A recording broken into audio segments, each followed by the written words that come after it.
भगवते वासुदेवाय। ओम नमो भगवते वासुदेवाय। ओम नमो भगवते वासुदेवाय। नारायणं नमस्कृत्यं नरं चैव नरोत्तमं देवीं सरस्वतीं व्यासं ततो जयमुदीरयेत्।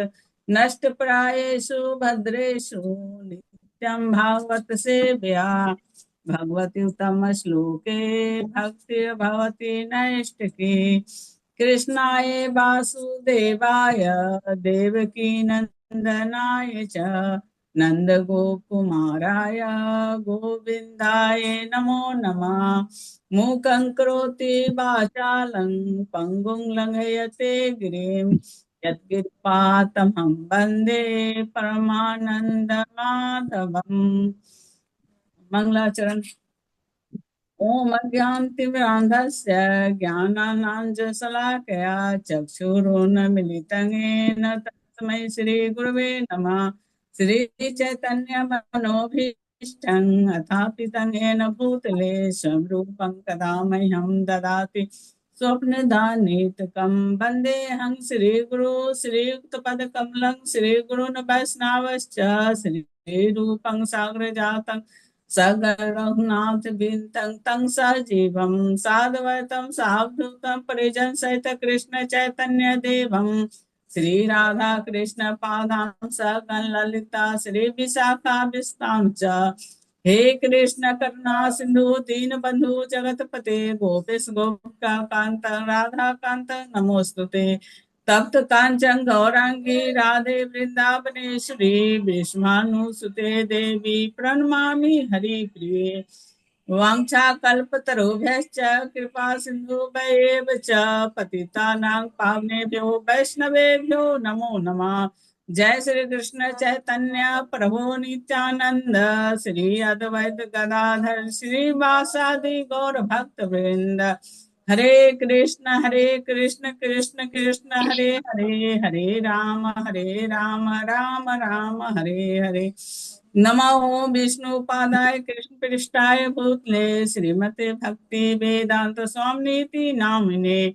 नमस्ते सरस्वती देवे गौरवाणी परिचारिणे निर्विशेष शून्यवादी पाश्चात्य देश तारिणे। हरे कृष्ण कृष्ण कृष्ण हरे हरे हरे राम राम हरे हरे। हरे कृष्णा माता जी। हरे कृष्णा माता जी।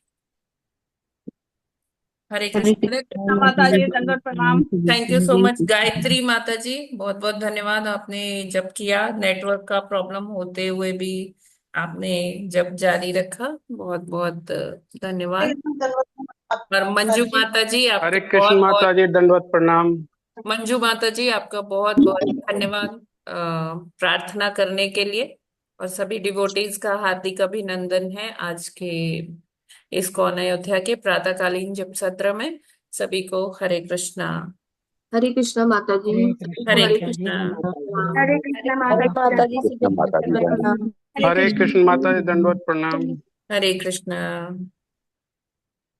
माता जी, आज एनिवर्सरी है मेरी। हरि बोल। तो गायत्री माता जी की आज वेडिंग एनिवर्सरी है।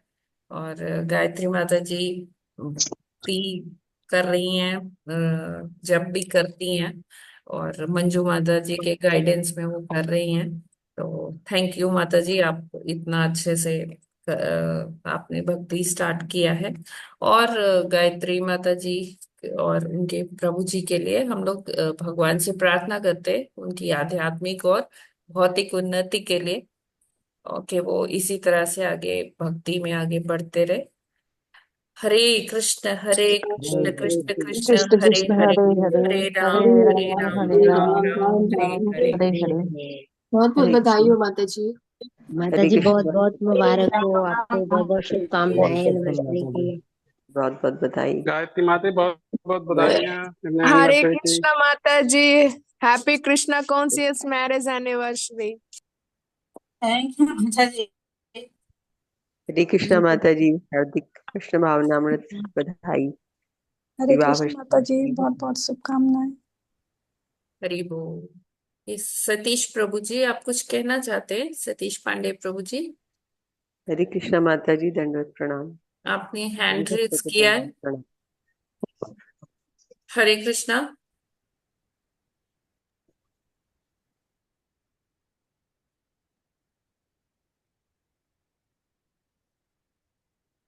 ओके ओके, तो फिर हम लोग आगे बढ़ते हैं आज के कोट पर।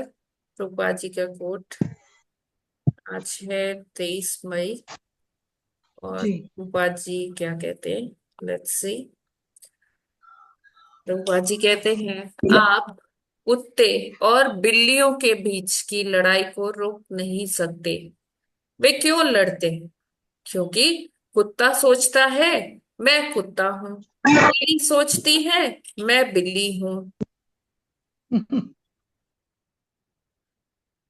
इसी प्रकार यदि मैं स्वयं को आयरलैंड वासी मानता हूँ अथवा मैं अंग्रेज हूँ, तो वह एक ही बात है। जैसे कुत्ता सोचता है मैं कुत्ता हूँ, और मैं सोचता हूँ मैं अंग्रेज हूँ, तो मैं कुत्ते से बिल्कुल भी श्रेष्ठ नहीं हूं।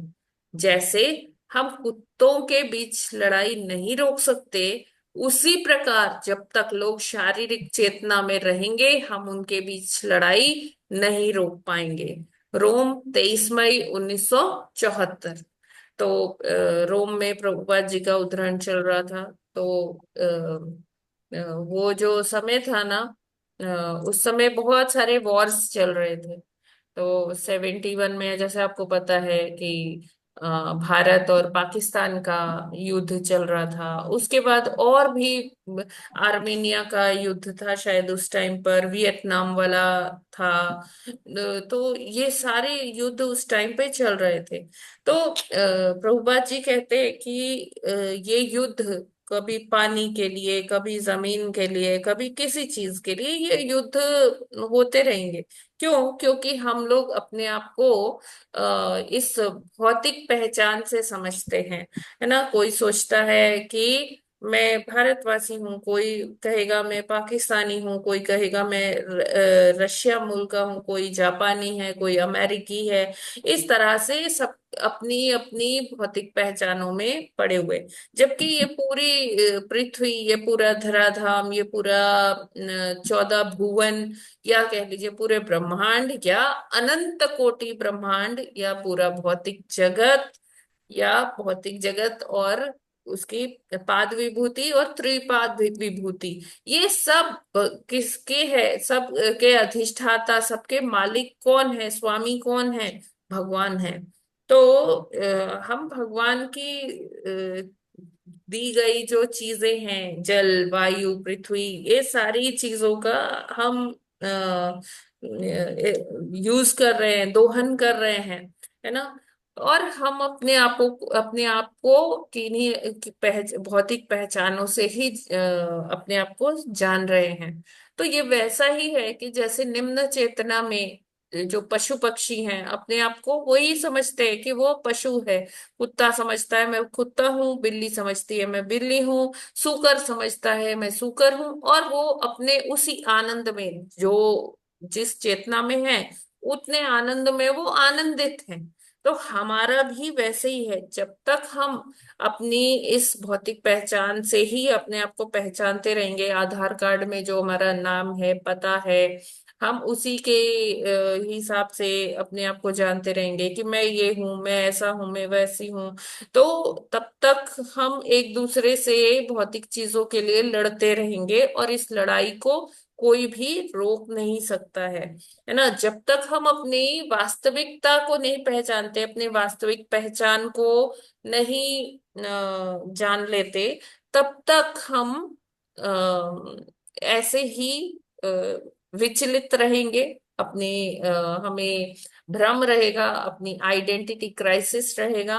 और जो झूठी पहचान है, जो भ्रमित करने वाली पहचान है, हम उसी के माध्यम से अपने आप को जानते रहेंगे, और उसी के लिए, अपने अधिकारों के लिए, अपने उसके लिए लड़ते रहेंगे। तो प्रभुपाद जी कहते हैं जैसे ही हमें अपनी असली पहचान के बारे में पता चलता है, तो फिर हम जब अपने आप को भगवान से कनेक्ट करके देखते हैं, तब हमें ये सर्वांग मतलब जो कहते हैं ना सर्वांगीण ये जो ज्ञान होता है उसकी प्राप्ति होती है। हम अपने आप को इंक्लूसिव करके, हर चीज को इंक्लूसिव करके देखते हैं, भगवान की संपत्ति करके देखते हैं। अलग अलग सबके, ये नहीं कि ये मेरी लैंड है, ये मेरी रजिस्ट्री है, ये उसकी रजिस्ट्री है, उसकी रजिस्ट्री है। हमें फिर ये समझ में आता है कि हाँ, भगवान ने ये थोड़ी थोड़ी जो दिया है हमको, थोड़े समय के लिए दिया है, उसकी केयर करने के लिए दिया है, और उसमें लड़ाई झगड़े की कोई गुंजाइश नहीं होती है, क्योंकि हमें पता है सब कुछ तो भगवान का संपत्ति है। और कोई लड़ाई झगड़े का प्रश्न नहीं उठता है। लेकिन वही है कि हम सबकी चेतना अभी वैसे ही है, भौतिक चेतना है। जैसे जैसे ये चेतना बढ़ती जाएगी, तो वो व्यक्ति अपने आप में संतुष्ट होता जाएगा, उसको किसी से लड़ने की जरूरत नहीं रह जाएगी। लेकिन प्रभुपाद जी साथ में अपने कई लेक्चर्स में बोले भी हैं कि ऐसा कभी नहीं होगा कि सारे ही लोग भक्त बन जाएं या सारे ही लोग अभक्त बन जाएं, ऐसा कभी नहीं होता। उसमें परसेंटेज रहती है, कभी भक्तों की परसेंटेज ज्यादा रहती है किसी युग में, किसी युग में अभक्तों की परसेंटेज ज्यादा रहती है। तो ये काल के हिसाब से चलता रहता है, और धीरे धीरे भक्त बनते जाएंगे, और वो भक्त भगवत धाम जाने का अपना प्रयास करते रहेंगे। और जैसे जैसे चेतना विकसित होगी, तो हम ये भौतिकता में इतना उलझे नहीं रहेंगे, इतना लिप्त नहीं रहेंगे। हरे कृष्णा। जगत गुरु श्रील प्रभुपाद की जय। हरे कृष्णा। ये आई होप ये क्लियर है सभी को। जी हाँ माता माता जी। जी, भौतिक माता जी। चेतना को जय। आध्यात्मिक चेतना में ले जाना है, जो कि ये बहुत हरे कम कृष्ण। परसेंटेज लोगों में होती है। हरे कृष्ण। जी। तो अभी आगे बढ़ते हैं भागवतम के श्लोक। मतलब यस माता जी, आप कुछ कह रहे हैं?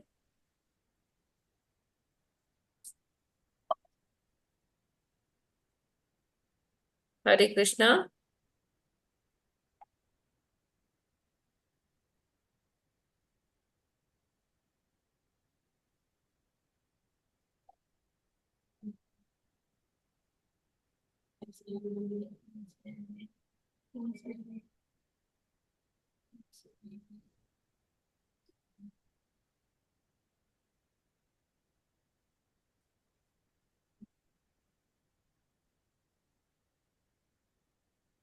हरे कृष्णा।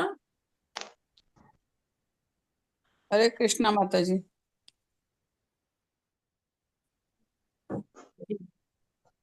मैं शेयर करती हूँ, एक मिनट।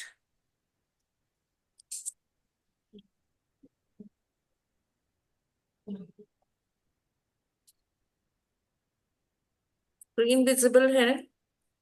जी माता जी। जी। तो कल हमने पढ़ा था कि कपिल देव देवाहुति माता जी को किस प्रकार आत्मा के बारे में बताते हैं, कि कैसे ये आत्मा जो है भगवान का अंश है, और उसके अलग अलग कार्यों के बारे में बताते हैं।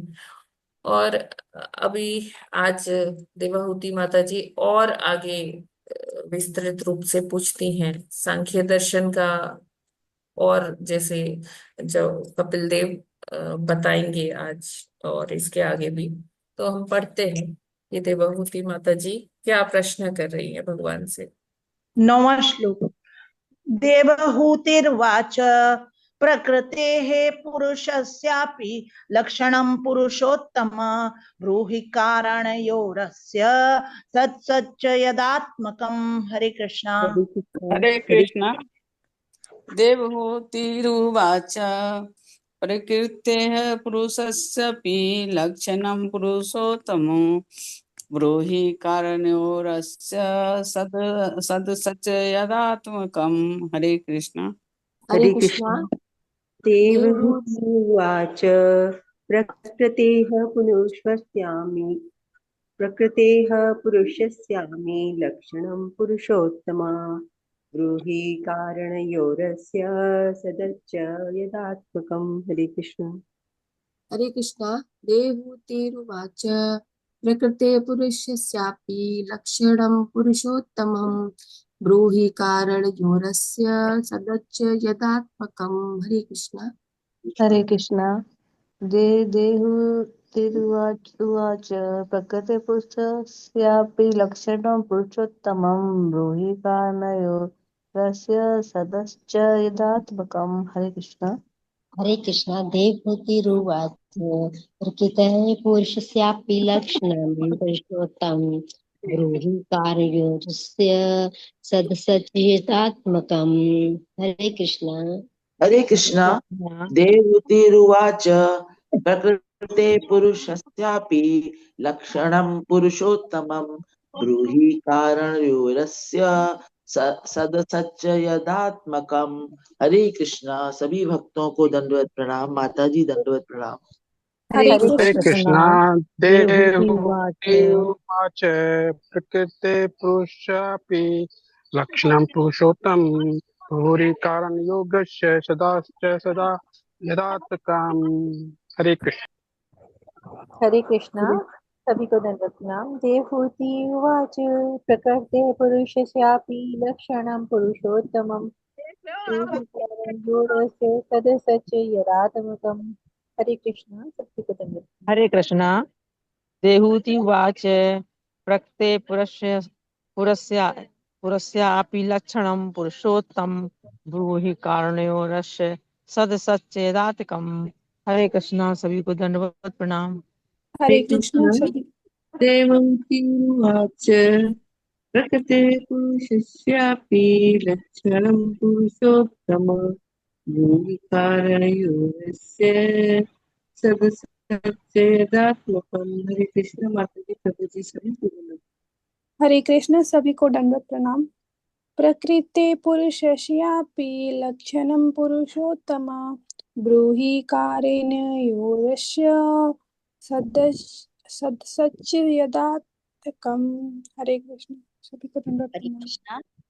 हरे कृष्णा। देवहूति उवाच प्रकृते पुरुषस्यापि लक्षणं पुरुषोत्तम ब्रूहि कारणयोरस्य सदसच्च यदात्मकम्। हरे कृष्णा। सभी को दंडवत प्रणाम। हरे कृष्णा। देवहूतिरुवाच प्रकृतेः पुरुषस्यापि लक्षणं पुरुषोत्तम ब्रूहि कारणयोरस्य सदसच्च यदात्मकम्। हरे कृष्णा। सभी को भक्तों को दंडवत प्रणाम। हरे हरे कृष्ण। देवहूतिरुवाच प्रकृते पुरुषस्यापि लक्षणं पुरुषोत्तमं ब्रूहि कारणयोरस्य सदसच्चिदात्मकम्। हरे कृष्णा। हरे कृष्णा। माता जी दंडवत प्रणाम। देवहूति वाच प्रकृति पुरुषस्यापि लक्षणं पुरुषोत्तमं भूरि कारणयोरस्य सदचत यतात्मकम्। हरे कृष्णा। हरे कृष्णा। देवहूतिरुवाच प्रकृतेः पुरुषस्यापि लक्षणं पुरुषोत्तमं ब्रूहि कारणयोरस्य सदसच्च यदात्मकम्। हरे कृष्णा। हरे कृष्णा। हरे कृष्ण। तो प्रभु जी बोलिए। हरे देवहूति कृष्ण। हाँ माता जी बोल लीजिए। देवहूतिरुवाच प्रकृते पुरुषस्यापि लक्षणं पुरुषोत्तम ब्रूहि कारणयोरस्य सदसच्च यदात्मकम्। हरे कृष्ण। माता जी दंडवत प्रणाम। सभी भक्तों को सादर प्रणाम। हरे कृष्ण। देवहूतिरुवाच प्रकृतेः पुरुषस्यापि लक्षणं पुरुषोत्तमम् ब्रूहि कारणयोरस्य सदसच्च यदात्मकम्। हरे कृष्ण। हरे कृष्ण। देवहूतिरुवाच प्रकृते पुरुषस्यापि लक्षणं पुरुषोत्तम ब्रूहि कारणयोरस्य सदसच यदात्मकम्। हरे कृष्णा। सभी को दंडवत प्रणाम माता जी प्रभु जी। हरे कृष्णा माता जी, मैं पढ़ूं? पढ़ लीजिए माता जी। शब्दार्थ अनुवाद तात्पर्य जगत गुरु शील प्रभुपाद जी के द्वारा। शील प्रभुपाद जी की जय। शब्दार्थ देवहूति उवाच। देवहूति माता जी ने कहा, प्रकृति शक्तियों का पुरुष यशे परम पुरुष की अपि भी लक्षण पुरुष उत्तम। हे भगवान, भूरि कहिए कारण अस्य है इस सृष्टि का सत असत प्रकट तथा अप्रकट चय तथा आत्मकम जिससे युक्त। अनुवाद जगत गुरु शील प्रभुपाद जी के द्वारा। शील प्रभुपाद जी की जय। देवहूति माता जी ने कहा, हे भगवान, आप परम पुरुष तथा उनकी शक्तियों के लक्षण कहें, क्योंकि ये दोनों इस प्रकट तथा अप्रकट सृष्टि के कारण है। तात्पर्य जगत गुरु शील प्रभुपाद जी के द्वारा। शील प्रभुपाद जी की जय। प्रकृति का संबंध परमेश्वर तथा जीवात्मा दोनों से है। ठीक वैसे ही जैसे कि स्त्री अपने पति से पत्नी के रूप में और बच्चों से माता के रूप में संबंधित होती है। श्रीमद् भगवद गीता जी में भगवान श्री कृष्ण जी का कथन है कि वे माता प्रकृति के गर्भ में जीवात्मा रूप संतानों को प्रविष्ट कराते हैं और फिर जीवों की समस्त योनियां प्रकट होती है। प्रकृति के स्थान पर समस्त जीवों के संबंध की व्याख्या की जा चुकी है। अब देवहूति माता जी प्रकृति तथा परमेश्वर के बीच जो संबंध पाया जाता है उसके विषय में पूछती है। इस संबंध का परिणाम फल प्रकट तथा अप्रकट जगत बताया गया है। अप्रकट जगत सूक्ष्म महत्व तत्व है और इस महत्व तत्व से दृश्य जगत प्रकट हुआ है।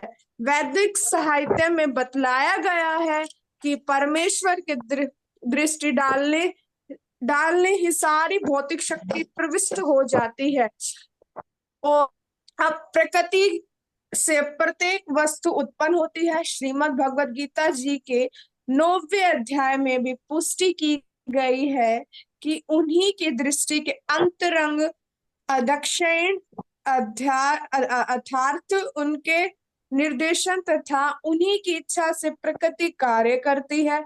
ऐसा नहीं है कि प्रकृति मन माने ढंग से कार्य करती है। प्रकृति के प्रसंग में बद्ध जीवों की स्थिति को समझने हुए देवहूति माता ने जानना चाहा है कि प्रकृति कैसे भगवान के निर्देशन में कार्य करती है। प्रकृति तथा भगवान के बीच में कैसा संबंध होता है। दूसरों शब्दों में उन्होंने यह जानना चाहा कि प्रकृति के संदर्भ में भगवान के गुण क्या है। जीवात्मा का पदार्थ से परमेश्वर का पदार्थ से जो संबंध है वह समान स्तर पर नहीं, भले ही मायावादी ऐसा कहते रहे।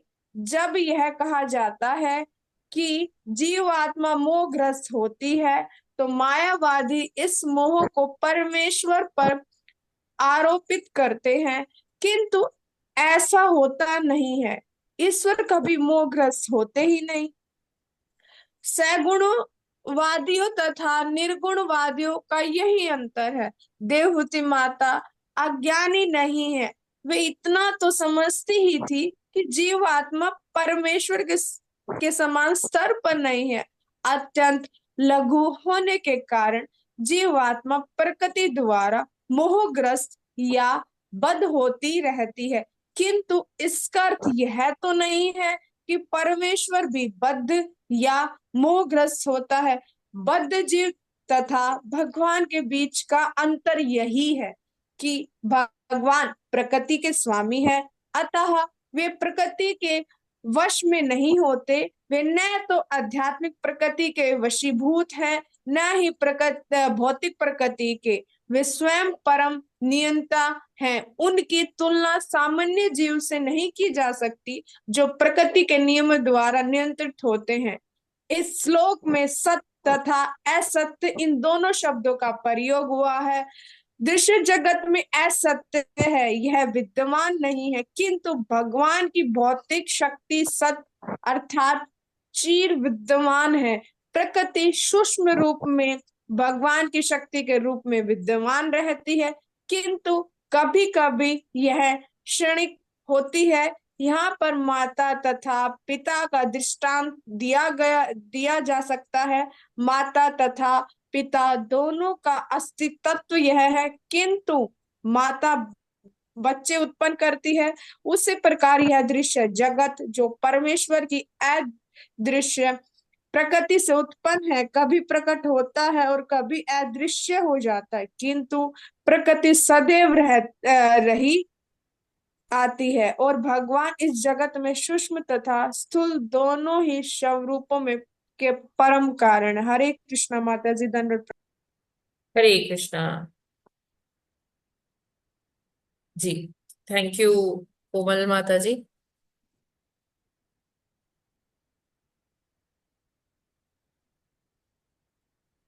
देखिए, तो यहाँ देवहूति माता जी, कल का जो प्रश्न था, कल उन्होंने एक बार रिपीट कर लेते, कल उन्होंने क्या मतलब क्या कल भगवान ने उनको क्या बताया था।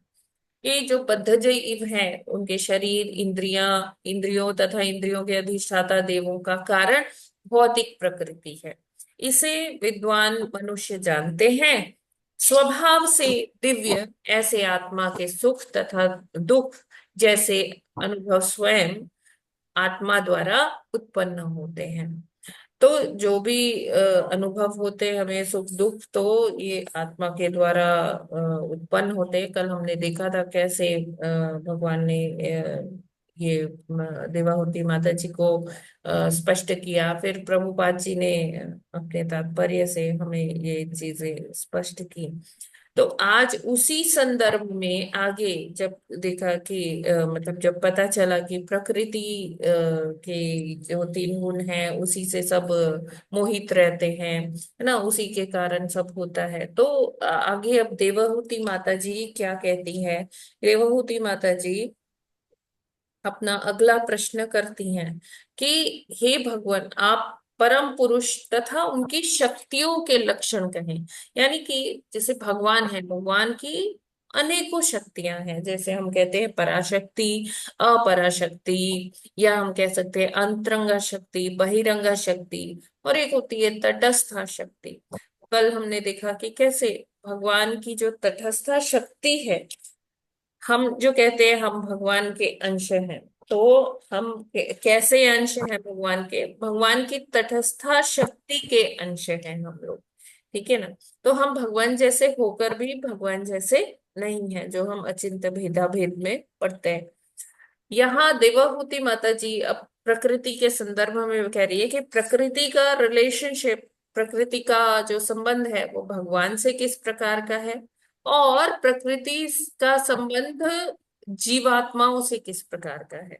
तो यहाँ प्रभुपाद जी स्पष्ट कर रहे हैं कि जैसे एक पत्नी अपने पति के का संबंध होता है, पति पत्नी का संबंध होता है, और जो फिर संतानें होती हैं उनसे वो पत्नी का कैसा संबंध होता है, माँ और संतान का संबंध होता है। उसी प्रकार भगवान जो भगवान जो ये प्रकृति है, वो भगवान उनके पति स्वरूप है, और जो जीवात्माएं हैं वो प्रकृति की क्या है, संतान स्वरूप है। तो जैसे एक स्त्री का पति से पत्नी के रूप में संबंध रहता है और बच्चों से माता के रूप में संबंध होता है, उसी प्रकार प्रकृति का भगवान से पति के रूप में संबंध है और जीवात्माओं से संतान के रूप में उनका संबंध है, माँ का संबंध है। तो जैसे भगवान बताते भी हैं भगवत गीता में क्या कहते हैं? मयाध्यक्षेण प्रकृति सूयते सचराचरम हेतु नानेन कौन्तेय जगद्विपर परिवर्तते। क्या कहते हैं? हे कुंती पुत्र, यह प्राकृत शक्ति मेरी आज्ञा से चर और अचर प्राणियों को उत्पन्न करती है। इस कारण भौतिक जगत में परिवर्तन होते रहते हैं। तो भगवान स्पष्ट करते हैं 9वें अध्याय के 10वें श्लोक में 9.10 में कि ये प्रकृति चर हो अचर हो सब उन्हीं से ही उद्भूत है। तो जब भगवान दृष्टिपात करते हैं इस जगत में, प्रकृति को गर्भस्थ करते हैं, है ना, पुरुष और प्रकृति एक साथ आते हैं तो प्रकृति गर्भस्थ होती है और सारे 84 लाख योनियां एक साथ सब आ जाते हैं एग्जिस्टेंस में सबकी। मतलब वो जैसे एक होता है प्रकट जगत, एक होता है अप्रकट जगत, मैनिफेस्टेड एंड अनमैनिफेस्टेड। तो जो मैनिफेस्टेशन है, जो प्रकट जगत है, तो वो जैसे हम देख रहे हैं कि यहाँ पर चर भी है अचर भी है, यानी कि पेड़ पौधे भी हैं और ये सारी चीजें हैं, और जो पदार्थ है वो भी हमें दिखते हैं, जैसे धरती हो गई और पंच महाभूत हो गए, पहाड़ हैं, झरने हैं, ये सारी चीजें, और जीवात्माएं भी हैं। तो ये सारा प्रकट जगत है जो हमें आंखों से दृष्टिगोचर हो रहा है। इसी तरह से अप्रकट जगत भी होता है। अप्रकट जगत क्या है? क्योंकि देखिए हमारी इंद्रियां कैसी हैं? अपूर्ण हैं, है ना। तो क्या है कि इस हमारी इस लोक से आगे भी लोक हैं और नीचे भी लोक हैं, मतलब ऊपर भी लोक हैं नीचे भी लोक हैं। और जो जब हम पृथ्वी की से बाहर जाते हैं, ऑर्बिट से बाहर जाते हैं, तो एक आउटर स्पेस है ना, वहां भी बहुत सारी चीजें हैं, मीटियोर्स हैं, एस्ट्रॉइड्स हैं, ब्लैक होल्स हैं, और कितने सारी ऐसी चीजें हैं जो अभी तक मिस्ट्री बनी हुई है, अभी तक वो ऐसा रहस्य है जिसके बारे में अभी जानना हमें बाकी है।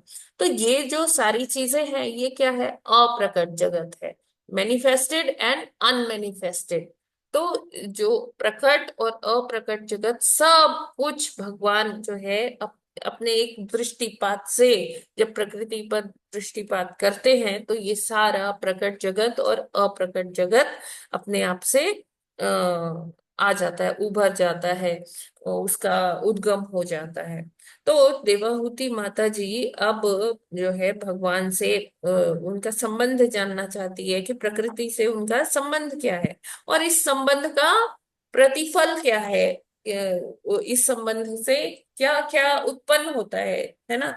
जैसे कि स्त्री और पुरुष के संसर्ग से और संतानें उत्पन्न होती हैं, उसी तरह से प्रकृति और पुरुष या परमेश्वर हम कह सकते हैं, प्रकृति और भगवान परमेश्वर के जो संबंध है उसका प्रतिफल क्या होता है? प्रकट और अप्रकट जगत। तो अप्रकट जगत क्या होता है? ये क्या है? सूक्ष्म महातत्व है। और सुभाष जी लिखते हैं कि इस महातत्व से दृश्य जगत प्रकट होता है। अब जो ये महातत्व है, महातत्व क्या है?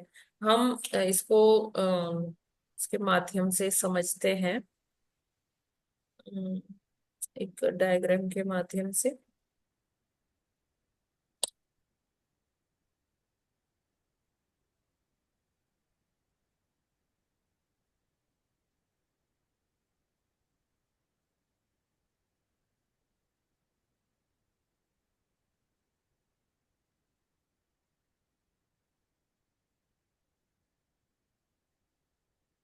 माता जी स्क्रीन विजिबल है क्या? सभी को दिख रहा है? जी माता जी। क्लियरली विजिबल है। जी जी। तो जब प्रकृति और पुरुष, पुरुष यहाँ मतलब है भगवान परमेश्वर, तो जब प्रकृति और पुरुष का संसर्ग होता है, परमेश्वर का संसर्ग, संसर्ग से मतलब है भगवान दृष्टिपात करते हैं। भगवान कभी भी भौतिक प्रकृति को टच नहीं करते हैं, वो केवल एक ग्लैंस देते हैं, एक दृष्टिपात करते हैं। तो प्रकृति पर जब भगवान का दृष्टिपात होता है तो उससे क्या तत्व क्या निकलते हैं? बुद्धि, अहंकार, और इससे फिर क्या आता है? आगे आगे के लेवल पे क्या आता है? मन, पांच ज्ञानेंद्रियां, पांच कर्मेंद्रियां, पांच तन मात्राएं और पंच महाभूत। तो ये सब क्या है? रॉ फॉर्म में है। रॉ फॉर्म में क्या मतलब है कि जैसे आपको अगर खीर बनानी है तो खीर बनाने के लिए सामग्री जुटानी होगी ना पहले। तो आप सब अपने टेबल टॉप पर रख लेते हैं, प्लेटफॉर्म पर रख लेते हैं कि हाँ हाँ, ये चीजें मुझे खीर बनाने में जरूरत पड़ेगी। दूध है, चावल है, मेवा है, घी है, ये सारी चीजें, चीनी है। तो ये सारी चीजें क्या है? रॉ मटेरियल्स हैं। अभी इस सब चीज का जरूरत पड़ेगा आगे खीर बनाने के लिए। तो ये जैसे मन है, मन, अहंकार, मन, बुद्धि, अहंकार, ज्ञानेंद्रियां, कर्मेंद्रियां, तन मात्राएं, पंच महाभूत, ये रॉ मटेरियल्स हैं जिससे आगे का क्या बनेगा? जगत, मतलब जो प्रकट और अप्रकट जगत है वो अ, उसका उद्गम होगा। तो ये रॉ मटेरियल्स हैं। तो क्या होता है कि जब प्रलय आती है ना, तो सब कुछ एक, जैसे हमने बहुत पहले भी पढ़ा था कि सब कुछ एक पिंड के रूप में भगवान के अंदर शयन करता है, भगवान के शरीर में शयन करता है। एक पिंड, आप उसे फ्रोजन समझ सकते हैं, उसके अंदर कोई एक्टिविटी नहीं होती। एक आप ऐसा समझ सकते हैं, एक ठंडा गोला जिसके अंदर हमारी इच्छाएं, हमारी जो तन्मात्राएं हैं, हमारे विचार है, हमारी इंद्रियां हैं, ये सब मन, बुद्धि, अहंकार, ये सब उसके अंदर जमा हुआ एकदम फ्रोजन स्टेट में है, जिसके अंदर कोई एक्टिविटी नहीं होती, एकदम डोरमेंट स्टेट में है, मतलब एकदम सुप्तावस्था में है। और भगवान के अंदर ये शयन करता है। और इस पिंड को क्या कहते हैं? इस पिंड को कहते हैं प्रधान। ठीक है, प्रधान में ये सारे तत्व होते हैं। जब भगवान दृष्टिपात करते हैं तो क्या होता है कि ये सारी चीजें क्या होती है? एक्टिवेट हो जाती हैं। अहंकार जो है, ये आगे वैसे हम पढ़ेंगे, पहले भी हमने पढ़ा हुआ है। आगे भगवान कपिल देव इसको और डिटेल में बताएंगे। तो अहंकार डेवलप होता है वैकारिक, तेजस, तामस। तो वैकारिक जो अहंकार है वो ज्ञान का सूचक होता है। तेजस अहंकार जो है रजोगुणी होता है, उसमें क्रिया होती है, एक्टिविटीज होती हैं। और जो तामसिक अहंकार है वो द्रव्य है। जैसे द्रव्य मतलब जो पदार्थ है, जैसे कि ये ब्रह्मांड, जैसे कि ये लोक, जैसे कि ये तारे, ये ग्रह, नक्षत्र। तो ये अपने आप में कुछ नहीं करते। जब भगवान दृष्टिपात करते, भगवान ये सब बनाते हैं, है ना। तो जैसे मान लीजिए हमने एक बिल्डिंग बना दी, बिल्डिंग में जब तक कोई रह नहीं रहा तब तक वो तामसी है ना, उसका कोई पर्पस नहीं है। तो जैसे ही ब्रह्मांड बनता है, भगवान गर्भोदक्षाई विष्णु उसमें प्रवेश करते हैं, तो अंधकार से उसमें क्या हो जाता है? वो प्रकाश हो जाता है। तो तमस से वो मतलब तामसी जो उसका स्वभाव होता है वो हट जाता है।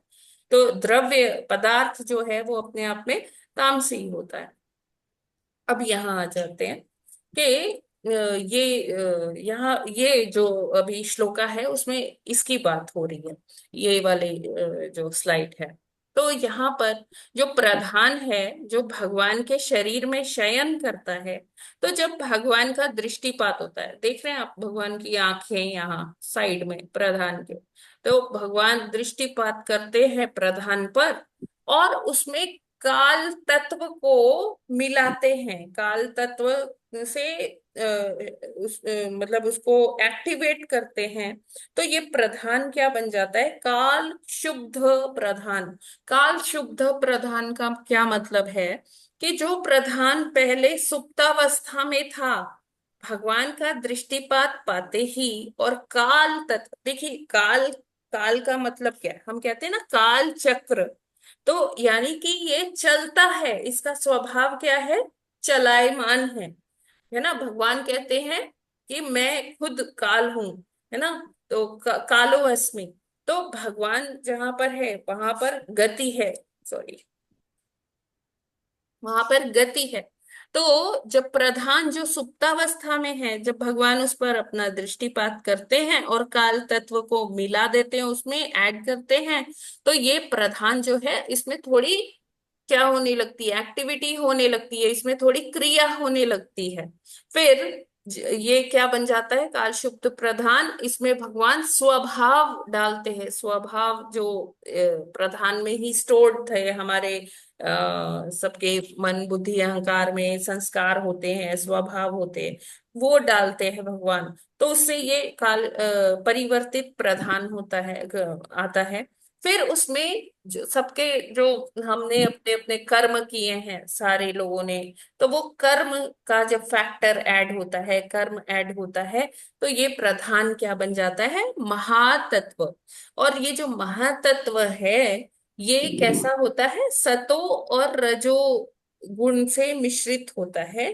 जो प्रधान था वो एक्चुअली सतो और रजो से मिश्रित हो जाता है जब उसमें कर्म ऐड कर दिया जाता है। फिर उसके बाद फिर एक और काल का, आप कह लीजिए, भगवान उसमें तड़का लगाते हैं। तो फिर क्या होता है, उत्पन्न होता है तमोगुणी रूपी अहंकार, ठीक है। और फिर ये अब पूरी ऐसी स्टेट में आ जाता है कि जहां सारी जो द्रव्य भी उत्पन्न हो गया, ज्ञान भी उत्पन्न हो गया, और क्रिया भी, जैसे हमने पिछली स्लाइड में देखा था कि अहंकार कैसे, किस किन किन प्रकारों में आता है, वैकारिक, तेजस और तामस। और ये प्रतिरूप होता है किसका, ज्ञान का, जो हमेशा सतोगुणी है। क्रिया, क्रिया जो हमेशा रजोगुणी है, क्योंकि रजोगुण में ही हम कोई काम कर सकते हैं, है ना, हमारे अंदर इतनी ऊर्जा आ जाती है। तभी आप देखिए रजोगुण को रेड से रिप्रेजेंट किया गया है। और जो द्रव्य, जो चीजें बनाई गई, जो पदार्थ है, वो तामसी। तो ये जब तीनों चीजें आ जाती है, तो फिर आगे महातत्व से प्रकृति जो है, भगवान फिर से दृष्टिपात करते हैं, और प्रकृति पुरुष से क्या उत्पन्न होते हैं, सारे जितने अलग अलग योनियां है उसके जीव उत्पन्न होते हैं। और ये यहाँ पर सारी सृष्टि का आरंभ होता है भौतिक जगत में। आई होप ये सभी को क्लियर है। हरे कृष्णा। हाँ जी माता जी, माता जी। भगवान ने बड़ा कॉम्प्लिकेटेड बनाया है। पहले 24 25 या 26 जब तत्व बनेंगे तो सब मिला के प्रदान कर कराएंगे, जो कि हाँ इनएक्टिव होता है। जी जी। परंतु जब उसमें बस वो जब इनएक्टिव जो है प्रधान में भगवान काल मिलाएंगे, तो उसमें एक्टिव और दृष्टिपात करेंगे तो वो एक्टिव बनेगा। तो एक्टिव बनने से फिर ये आगे प्रोसीजर चलता है कि ब्रह्मांड में अंधकार जो है, तमस हट जाता है और द्रव्य पदार्थ आते हैं। लेकिन बड़ा कॉम्प्लिकेटेड है माता जी। 24 ये तो ठीक है, लास्ट तक आया कि अब जो अहंकार बताया गया है, आपने आज जो बताया है ये बात सही है कि तीन तत्व होते हैं उसमें। ये जो है द्रव्य भी होता है, तामस भी होता है। लेकिन इस अहंकार को और बहुत विस्तृत भी बताया जा चुका है पूर्व में, जो कि सारे, जिसमें के सारे 24 तत्व का मिक्सचर, सूक्ष्म तत्व जो सब होते हैं, वो इस अहंकार को जनरेट करने का काम करते हैं। तो ये बड़ा टफ प्रोसीजर है। प्रभु जी कोई और टफ प्रोसीजर नहीं है, आगे हम देखेंगे ना, जैसे जैसे कपिल देव जी सारा पोस्टमार्टम करते जाएंगे ना, ये सारी चीजों को खोलते जाएंगे, तो हमें एकदम क्लियर होता जाएगा प्रभु जी। अभी आप इसको ऐसा सोच के मत चलिए कि टफ है। माता जी, अहंकार को साधारण ये भी कहा गया है कि जो एक तरह से इंसान के अंदर घमंड तो नहीं कहेंगे कि जो है कोई वैसा होता है कुछ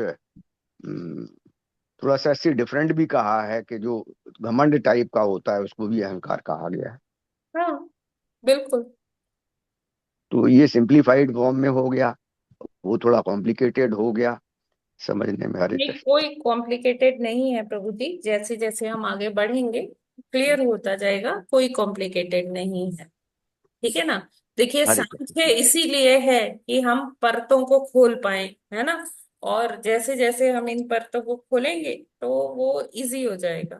प्रभुपाद जी ने बहुत अच्छे अच्छे तात्पर्य दिए हैं प्रभु जी। ठीक है, ठीक है माता हम जी, हरे कृष्ण। प्रयास करेंगे कि हाँ समझ माता। पाए, है ना। हाँ माता, हाँ तो माता जी। आगे बढ़ते हैं। तो आई गेस इतना क्लियर हुआ ना सभी को। जी हरे माता कृष्णा जी। माता जी। जी जी माता माता जी जी। माता जी, यहाँ ये एक क्वेश्चन और स्वभाव। है। यहाँ हरे प्रकृति कहा कृष्ण। गया है जीव को, और भगवान ने प्रकृति जो है जीव को भी, प्लस और जो ये हरियाली वगैरह सब पदार्थ है उसको भी प्रकृति कहा है तो एक जगह। प्रकृति जीव होता है क्या प्रभु जी? प्रकृति तो सब होता है ना, नेचर जब हम कहते हैं नेचर में तो सब आ गया ना।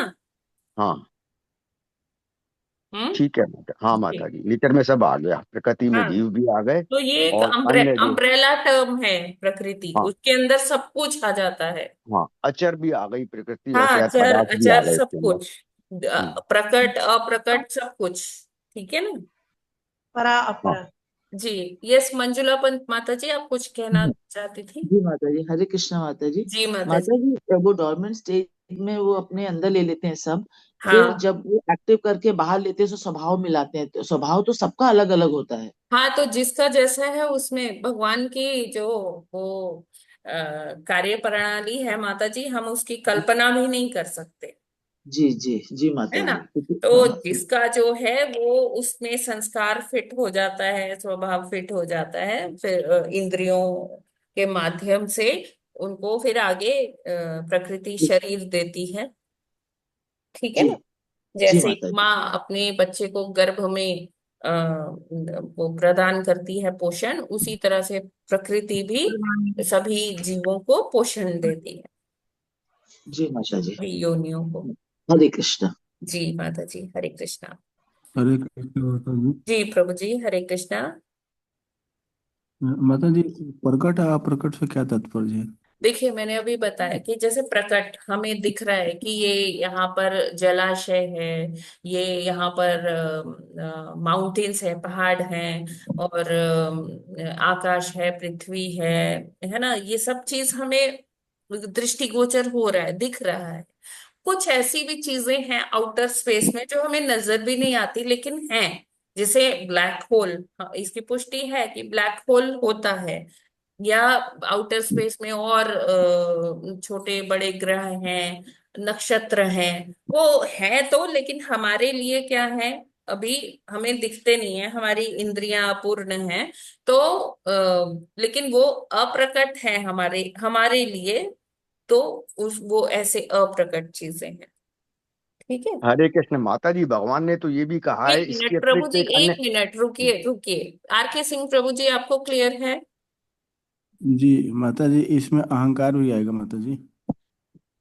अहंकार वही है कि एक रॉ मटेरियल है, बाकी ये सब चीजें पदार्थ में आ गई, द्रव्य में आ गई प्रभु जी। बट माता जी विजिबल वो भी नहीं है ना,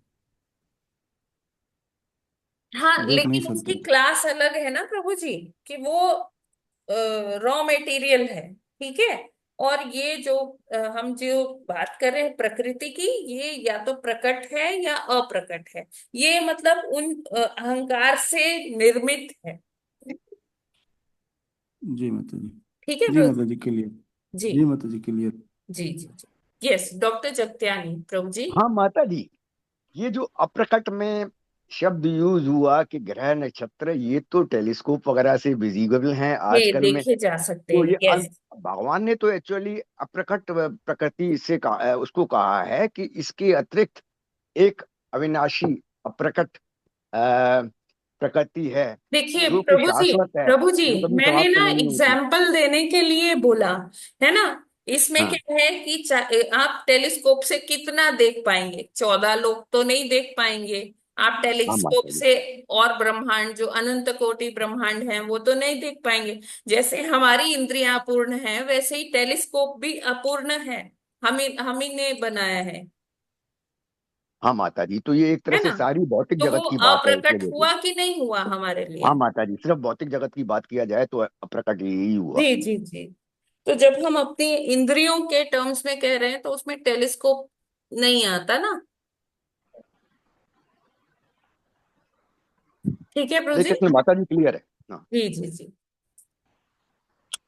हरे कृष्णा माता जी, दंडवत प्रणाम। हाँ जी माता जी। माता जी, जैसे कि ये प्रकृति और पुरुष के मेल से विद प्रेजेंस ऑफ द काल से सबसे पहले फिर अहंकार बनेगा, जीवात्मा बने, हाँ जीवात्मा हाँ सबसे हाँ, पहले। ये भौतिक जगत का उत्पत्ति का कारण ही अहंकार है। अच्छा अच्छा, मन मतलब कि मन फिर बाद में बनता है। हाँ, जी माता जी। सतोगुण से मन बनता है, सतोगुण से मन बनता है। और माता जी मतलब कि अहंकार के भी तीन गुणों से है, मतलब कि अहंकार में मतलब कि आप एक बार बता रहे थे कि अच्छा भी अहंकार जैसे कि होता हाँ है। हाँ, अहंकार अच्छा भी है। अहंकार अच्छा क्यों है कि अच्छा अहंकार है कि जब हमें इस बात का अहंकार हो कि हम भगवान के दास हैं, मैं तो भगवान की संतान हूं, तो ये अहंकार होना अच्छा है। जी माता जी। ठीक है। लेकिन ये अहंकार होना कि मैं ये शरीर हूं, है ना, मैं स्त्री हूँ, मैं पुरुष हूँ, कोई बोले जैसे आज के कोर्ट में प्रभुपाद जी कह रहे हैं, कोई सोचता है मैं भारतीय हूँ, कोई सोचता है मैं जापानी हूँ, कोई सोचता है मैं अंग्रेज हूँ, है ना। तो इस तरह से ये क्या है, ये अहंकार अच्छा नहीं है। हाँ माता जी जी, आज माता ये जी। बात समझ में आई कि अहंकार का मतलब माता सिर्फ जी घमंड भी आपको नहीं। क्लियर है, कोमल माता जी। जी जी माता जी। जी जी। ठीक है। यस प्रभु जी। हाँ माता जी, आज ये समझ में आई बात कि अहंकार का मतलब सिर्फ गर्व या फालतू का घमंड नहीं है। अगर आध्यात्मिक भावना भी हो तो वो भी अहंकार की जो तीनों क्वालिटी है उसमें से एक क्वालिटी में कवर होगी। तो सब ये मिक्स है। देखिए, ये भौतिक जैसे। जगत के सृजन का कारण ही अहंकार होता है प्रभु जी, है ना। हाँ माता जी। क्योंकि हाँ। जीवात्माएं वो चाहती है कि हम अपना स्वामित्व जताएं, हम अपने एक पूरा संसार बनाए, है ना, उसमें हमारी फैमिली होगी, ये होगा वो होगा, हमारी संपत्ति होगी। तो जब मनुष्य जब जीवात्माओं में ऐसी वो आती है सोच, तब भगवान क्या करते हैं, भगवान पूरा पूरा भौतिक जगत के सृजन कर डालते हैं। हाँ माता जी, हरे कृष्ण, बहुत क्लियर है, बहुत कुछ जी। क्लियर है। अब यहाँ पर हमें ये सोचना होगा कि जो जीवात्माएं हैं और जो भगवान है, दोनों की स्थिति समान नहीं है ना। जैसे कि मायावादी लोग बताते हैं कि जैसे जब भगवान यहाँ आते हैं तो भगवान भी गुणों के प्रकृति के तीन गुणों के वशीभूत हो जाते हैं, उसी तरह से कार्य करते हैं। हाँ, हम भी उसी तरह से कार्य करते हैं, तो अपने को और भगवान को सेम स्टेज में रखते हैं। कहते हैं अच्छा हम जब इतनी तपस्या कर लेंगे, हम जब तो इन जब गुणों से ऊपर चले जाएंगे तो हम भी भगवान बन जाएंगे। तो ये जो कथन है ना, ये बहुत भ्रामक है, बहुत भ्रमित करने वाला है। ऐसा कुछ नहीं होता है, ये मोहग्रस्त होने की बात है। लेकिन भगवान मोहग्रस्त कभी नहीं होते। भगवान चाहे अपने धाम में रहें, चाहे वो भौतिक जगत में लीला करने के लिए आए, वो कभी भी मोहग्रस्त नहीं होते। तो यहाँ पर यही बता रहे कि मतलब देवहूति माता जी ये प्रश्न कर रही हैं, लेकिन वो जानती हैं कि जीवात्माएं और परमेश्वर अलग अलग स्तर पर होते हैं। हम क्या हैं, हम अणु आत्मा हैं, और भगवान क्या है, भगवान विभू आत्मा है। तो अणु होकर मतलब हम जो अणु आत्माएं हैं, अणु आत्माओं में हमें इतनी वो शक्ति नहीं है। हम भगवान की शक्तियों से अपने आप को मैच नहीं कर सकते। हाँ, हम उनकी एक शक्ति के अंश हैं। वो शक्ति कौन सी है? तटस्था शक्ति है। तटस्था शक्ति क्या होती है कि हमारी अगर इच्छा शक्ति है कि हम जो है ये आध्यात्मिक शक्ति की तरफ जाते, तो हम आध्यात्मिक जगत में जाते पहुंच जाएंगे। अगर हम भौतिक चीजों के प्रति आकर्षित होते हैं तो हम ये भौतिक जगत में ही रह जाएंगे। तट पे हैं। तटस्थ शक्ति क्या है? जो तट पे है। तो डिपेंडिंग कि जीवात्माओं की कैसी इच्छा है, वो उनको या तो आध्यात्मिक जगत में भेज देती है या उनको कहाँ भेज देती है? भौतिक जगत में। तो हम उसी तटस्था शक्ति के अंश हैं। तो जो बद्ध जीव होता है वो हमेशा किसके प्रति आकर्षित होता है? भौतिकता के प्रति आकर्षित होता है। उसको ये सारी चीजें बहुत लुभाती हैं। धन संपत्ति, अपना मान सम्मान, है ना। और वो फिर क्या होता है कि प्रकृति के तीन गुणों के वशीभूत होकर कार्य करता है और इसी जीवन मृत्यु के चक्र में फंसता जाता है ना। लेकिन भगवान जब यहाँ लीला करने आते हैं तो भगवान अपनी लीलाओं के द्वारा हमें आकर्षित करना चाहते हैं। तो ये बताना चाहते हैं कि ये तुम्हारा ये जगह नहीं है, तुम मेरे पास आओ, मेरे धाम में आओ। तो भगवान लीला करने क्यों आते हैं? वो इसीलिए आते हैं कि हमें यहाँ से इस आकर्षण से हम किसके आकर्षण की तरफ किससे आकर्षित हो? भगवान से, भगवान की लीलाओं से आकर्षित हो। तो इसीलिए भगवान समय समय पर आते हैं। भगवान आते हैं, खुद आते हैं या अपने अवतारों को भेजते हैं या अपने शाक्तवेश अवतारों को भेजते हैं कि जिनसे आकर्षित होकर हम भक्ति करें और भगवान के पास आए, क्योंकि भगवान व्याकुल है अपनी संतानों को प्राप्त करने के लिए। तो यहाँ पर यही बताया गया है कि कैसे जो है, जो जीवात्मा है वो मोहग्रस्त होता रहता है, लेकिन जो भगवान है वो कभी भी बद्धावस्था को प्राप्त नहीं होते या मोहग्रस्त नहीं होते, है ना। तो प्रभुपाद जी लिखते हैं कि बद्ध जीव तथा भगवान के बीच का यही अंतर यही है कि भगवान प्रकृति के स्वामी हैं, अतः वे प्रकृति के वश में नहीं होते, है ना।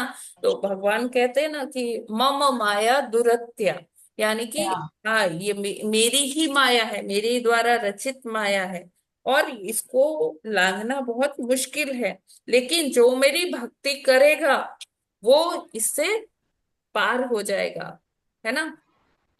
ठीक है, ये क्लियर है ना।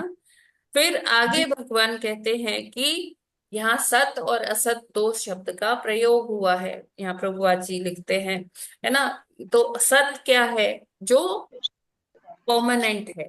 असत क्या है? जो टेम्परेरी है, जो थोड़े काल के लिए। जैसे भौतिक जगत क्या है? असत है। और जैसे भगवान का धाम जो है, आध्यात्मिक जगत जो है वो सत है।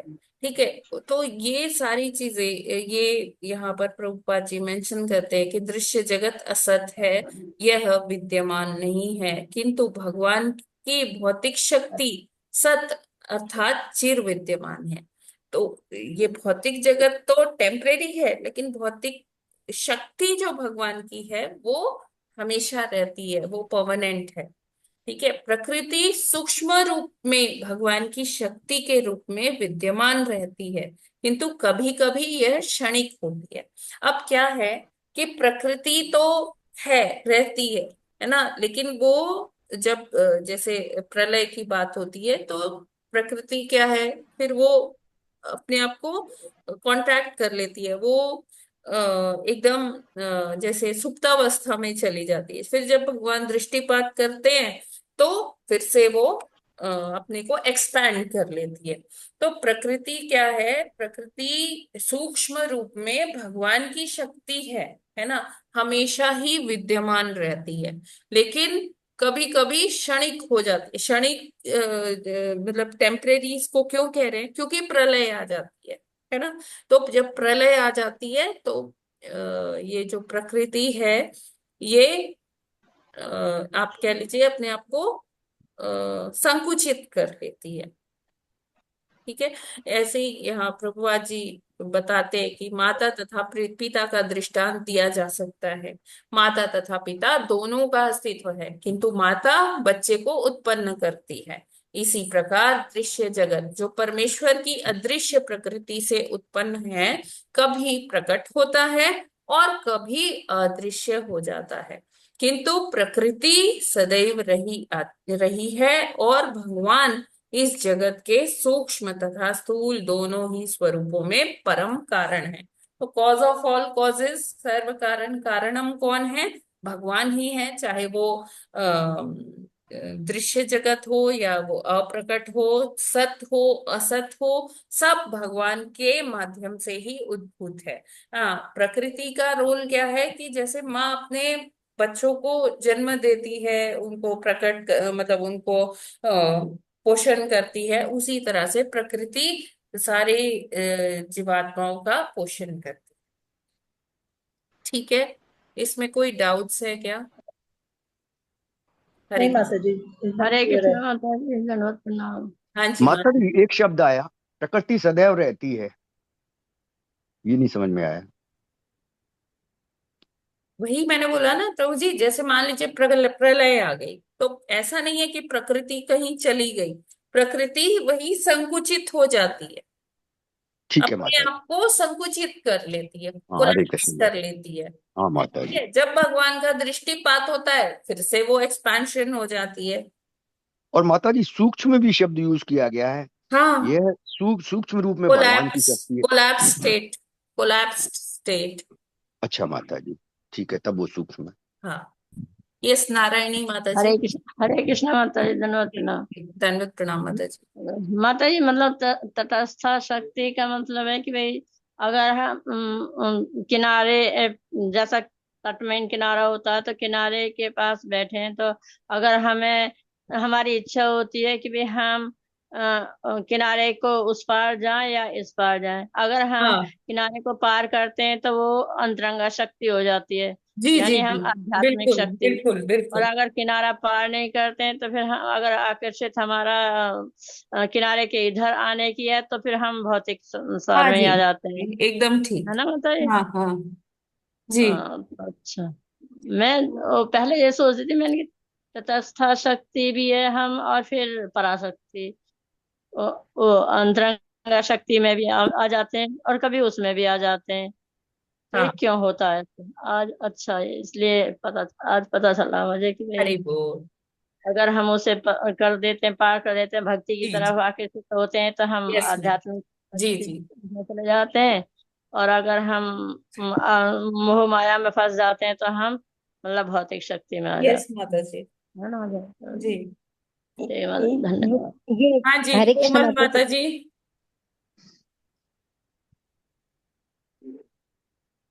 हरे कृष्णा माता जी, दंड प्रणाम। हाँ जी बोलिए। माता जी जैसे कि आपने बताया प्रकृति और जीव आत्मा और एक और चीज थी, प्रकृति भी शाश्वत है और परमात्मा भी शाश्वत है, परमानेंट रहते हैं। और हाँ परले आ गई तो मतलब कि कॉन्ट्रैक्टेड के में हाँ सिकुड़ हाँ, जाएगी, प्रकृति बाद में संकुचित हो जाती है, कोलैप्स कर लेती है अपने को। और माता जी काल भी फिर शाश्वत है।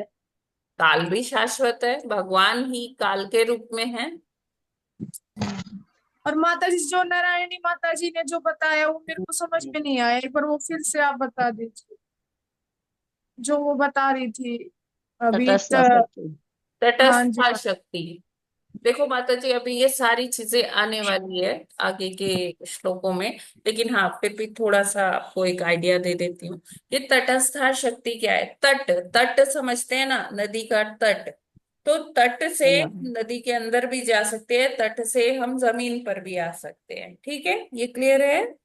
जी माता जी। उसी तरह से जो तटस्था शक्ति है, हम इस तटस्था शक्ति के अंश हैं। हम जो कहते हैं ना भगवान के अंश हैं हम, तो भगवान के अंश कैसे है? भगवान की एक शक्ति है तटस्था शक्ति, हम उस तटस्था शक्ति के अंश हैं। अब हमारे पूर्व के संस्कार और जो इच्छाएं हैं, उसके आधार पर क्या होता है कि तटस्था शक्ति जो है हमें या तो आध्यात्मिक जगत भेज देती है। अगर हमारी आध्यात्मिक कामनाएं हैं कि हम भगवान की सेवा करना चाहते हैं, भगवान के लिए जप तप कर रहे हैं, तो वो तटस्था शक्ति हमें हेल्प करती है आध्यात्मिक जगत में जाने के लिए। और अगर हमारी पुराने जो पूर्वजन्म के संस्कार हैं, हमारे भौतिकता में हम पड़े हुए हैं, हम जो है ये सोच रहे हैं कि अरे मेरे को और धन मिलना चाहिए, मेरे को संपत्ति होनी चाहिए, मेरी नौकरी अच्छी हो जाए, मेरे ये घर परिवार में सब सुखी रहे, हमारी अगर ऐसी कामनाएं हैं, तो फिर ये तटस्था शक्ति हमें हेल्प करती है एक जीवात्मा को भौतिक जगत में आने के लिए। जी माता जी, आगे समझ। ठीक है। यस, इंदु शर्मा माता जी, आप कुछ कह रहे थे। जी माता जी, ये मैं कह रही थी, ये प्रकृति जो संकुचित हो जाती है, ये भी वो उसी पिंड में चली जाती है जो वेरी बिगनिंग में होता नहीं है। नहीं नहीं नहीं, हाँ जी, हाँ प्रकृति जी। तो भगवान की शक्ति है ना माता जी। अच्छा अच्छा, हाँ ठीक है माता जी, वो फिर भगवान में ही संकुचित, मतलब भगवान में ही शामिल हो हाँ, जाती भगवान है। की एक शक्ति है माता जी। हाँ, जैसे ठीक बाकी है माता जी। शक्तियां होती हैं, महामाया, योग माया, तो वैसे ही हाँ, प्रकृति भी है। ठीक है माता जी, हरे कृष्णा हरे। जी माता जी, Hare Krishna. Yes, any other question. माता जी, एक बार तो आपने बताया 3 शक्ति है, फिर उन 3 शक्ति में जैसे कभी प्रकृति, माया, फिर तो काफी शक्ति हो गई। आपने माता एक जी, संदेश। 3 ही नहीं है, 3 हमने इस आधार पे बोला कि आध्यात्मिक जगत, भौतिक जगत और बीच का तटस्था। ठीक है। बाकी तो भगवान की शक्तियों की हम कल्पना भी नहीं कर सकते कि कितनी शक्तियां हैं। अनलिमिटेड है मतलब। अनलिमिटेड है। योग माया है, महामाया है, ये सब भगवान की शक्तियां ही हैं। अंतरंगा शक्ति है, बहिरंगा शक्ति है, ये सब जो है भगवान की शक्तियां ही हैं। माता जी, फिर तो पुरुष तो सिर्फ भगवान श्री कृष्ण है, और सब कुछ फिर प्रकृति और भगवान की शक्ति हुई फिर तो। हाँ जी। जी माता जी। माता जी, योग माया और महामाया जो अच्छे वाली होती है वो कौन सी होती है? योग माया जो माता जी, महामाया? सब अच्छे है, भगवान से रिलेटेड है, सब अपनी अपनी नहीं सेवा नहीं, ही वो कर तो रही अच्छी है, पर जो हमें मोहित सी, नहीं नहीं, मेरा मतलब कहने का है, जो हमें मोहित सी कर देती है ना, हमें मतलब हाँ, वो कंफ्यूज महामाया करता है, है। वो वो महामाया महामाया, है। हाँ। हाँ पार्वती हाँ। माता का रूप है वो। ठीक है। अच्छा और जो अच्छा जी। योग माया है वो और दुर्गा भौतिक देवी। भौतिक जगत में नहीं है, वो आध्यात्मिक जगत में ही रहती है। ठीक है ठीक है, ठीक है माता जी, हरे कृष्ण हरे हरे कृष्ण। कृष्णा। हरे कृष्णा। माता जी, योग माया क्या करती हैं? उनका क्या वो रहता है, योग रोल क्या माया रहता जो है? है भगवान की लीलाओं में भगवान को हेल्प करती है। जैसे कि जब कृष्ण लीला में भगवान आए ना, तो योग जी माया पूर्णमासी काकी बन के आई थी भगवान की। वहां गोकुल में रहती थी जी। पूर्णमासी काकी। वो सारा सेट कर देती थी कि भगवान आएंगे लीला करने, भगवान को ये जरूरत पड़ेगी, तो वो पहले से जाके कुछ यशोदा मैया को उस तरह से उनको मेंटली प्रिपेयर कर देती थी, नंद बाबा को मेंटली प्रिपेयर कर देती थी। और जैसे ऐसी कथा आती है कि शिव जी आते हैं लाला का दर्शन करने, भगवान का दर्शन करने, तो यशोदा मैया ना शिव जी को एकदम बोलती है, जाओ जाओ यहाँ से, मैं नहीं लाला का दर्शन करवाऊंगी अपने। लेकिन फिर ये जो योग माया के रूप में पूर्णमासी काकी होती है ना, तो ये शिव जी को पहचान लेती हैं, और फिर यशोदा मैया को बोलती है कि अरे नहीं नहीं, ये तो एक सिद्ध ब्राह्मण है, लाला का दर्शन करवाइए इनको। तो योग माया ना वहां सब कुछ संभालती हैं, जहां जहां भगवान होते हैं, भगवान का सारा जो बैकएंड पे जो कार्य है संपादित होता है, वो योग माया के थ्रू होता है। जी माता जी, धन्यवाद। हाँ, हरे कृष्ण। हरे कृष्णा माता जी। हरे हरे कृष्णा कृष्णा माता जी। माता जी। माया और ये महामाया फिर एक ही है? हाँ, महामाया और माया एक ही। माता जी, फिर जो सुभद्रा, जैसे कि आपने पार्वती जी का अंश बताया है, तो सुभद्रा भी फिर उन्हीं की हुई अंश, क्योंकि वो भी वो महामाया तो में योग ही माया, आती है। वो योग माया, सुभद्रा मैया जो है वो योग भौतिक माया। जगत में है। सुभद्रा मैया तो भगवान की बहन है। और हाँ, जो पार्वती माता जी भी है वो भी भगवान की बहन ही है। सुभद्रा मैया उन्हीं की, हाँ, ये जो महामाया है उन्हीं की अंश है। जी। मतलब महामाया सुभद्रा जी और पार्वती मैया ये दोनों है। हाँ, यस। जी आप देखो, अभी हम ये कथा करेंगे, जगन्नाथ जी का आने वाला है, जगन्नाथ रथ यात्रा का टाइम। तो हम देखेंगे, काफी कथाएं सुनेंगे। तो क्या है कि जो आप देखोगे 3 रथ जो चलते हैं, एक भगवान का रथ, एक सुभद्रा मैया का रथ, और एक दाऊ जी का रथ।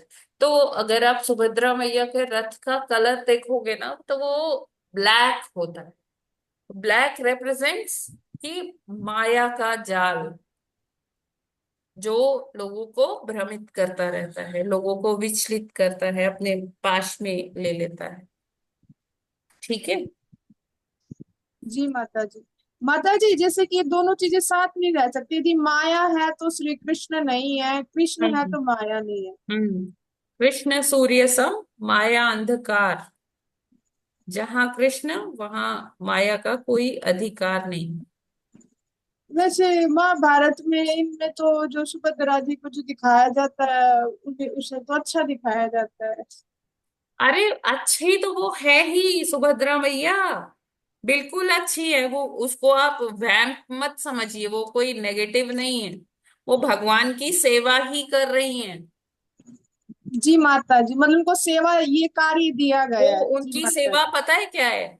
कि कोई अयोग्य व्यक्ति भगवत धाम ना पहुंच जाए। जी माता जी। ठीक है ना? वो जी माता जी समझ गई। हाँ, नेगेटिव कैरेक्टर नहीं है। भगवान ने जो उनको सेवा दी है वो ही कर रही है।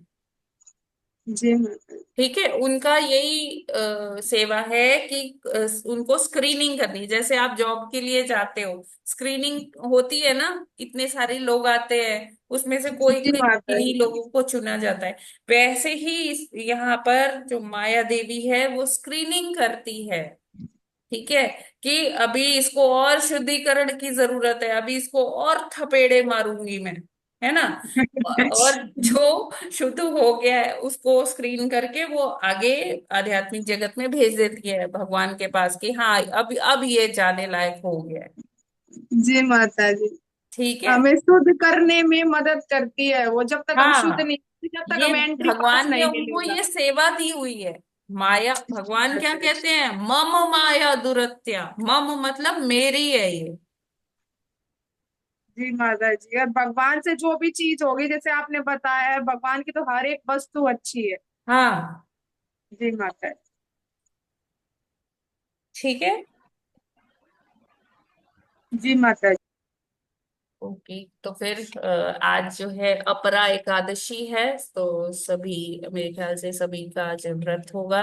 आप लोग ज्यादा से ज्यादा जप कीजिए आज, अ, दान करिए, यही इस तरह से आज का दिन व्यतीत कीजिए। और सभी को अपरा एकादशी की बहुत बहुत शुभकामनाएं। हरे कृष्णा।